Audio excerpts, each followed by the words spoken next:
Salam sejahtera dan salam perpaduan kepada seluruh rakyat Malaysia. Berita panas malam ini dipetik daripada Malaysia Kini bertajuk SPRM sudah rakam keterangan Ismail Sabri. Berita penuh. Suruhanjaya Pencegahan Rasuah Malaysia SPRM telah merakam keterangan bekas Perdana Menteri Ismail Sabri Yaakob semalam, kata Ketua Pesuruhjayanya Azam Baki.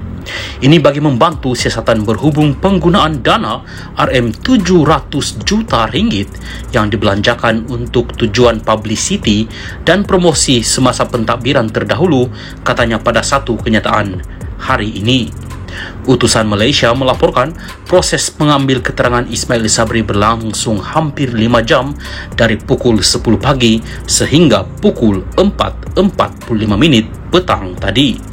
Keterangan Ismail Sabri diambil bagi siasatan di bawah Akta Pencegahan Pengubahan Wang Haram, Pencegahan Pembiayaan Keganasan dan Hasil daripada Aktiviti Haram AMLA TFPUAA 2001 dan Akta SPRM 2009. Selain anggota Parlimen Perak, SPRM dilaporkan turut menyiasat beberapa bekas pegawainya termasuk pembantu Ismail yang dilantik secara politik ke jawatan kanan di pejabat Perdana Menteri pada masa itu.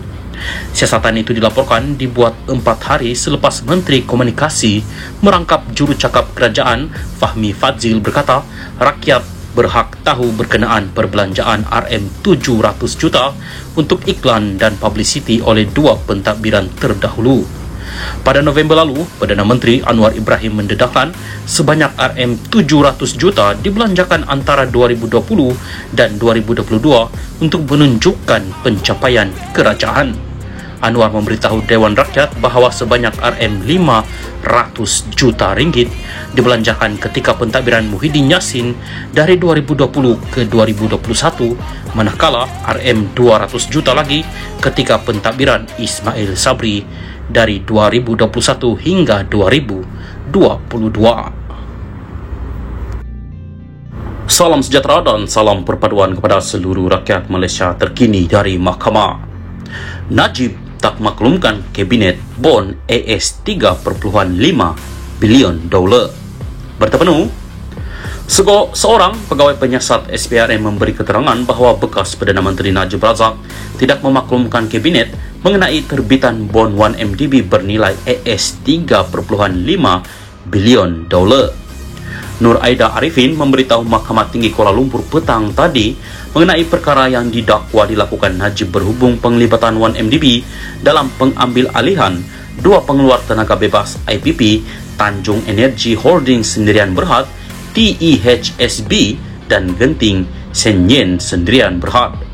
Saksi pendakwaan ke-49 itu memberi keterangan semasa perbicaraan hari ini terhadap 4 pertuduhan salah guna kuasa dan 21 pertuduhan pengubahan wang haram terhadap Najib yang dikatakan dengan dana RM2.27 bilion daripada 1MDB.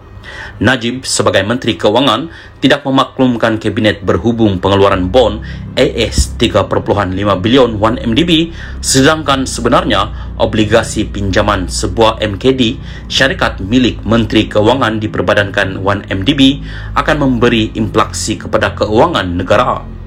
Kementerian Kewangan tidak mempunyai sebarang pengetahuan mengenai terbitan 2 bon itu yang masing-masing bernilai AS $1.75 bilion untuk pemperolehan TEHSB dan Genting Senyen, kata Nur Aida kepada Hakim Perbicaraan Colin Lawrence Quera. Berhubung bantahan oleh Peguam Bela Utama Muhammad Syafiee Abdullah mengenai dakwaan cakap dengar dan keterangan pendapat, Nur Aida memberi keterangan bahawa Najib didakwa menguruskan 1MDB menggunakan pendekatan top-down.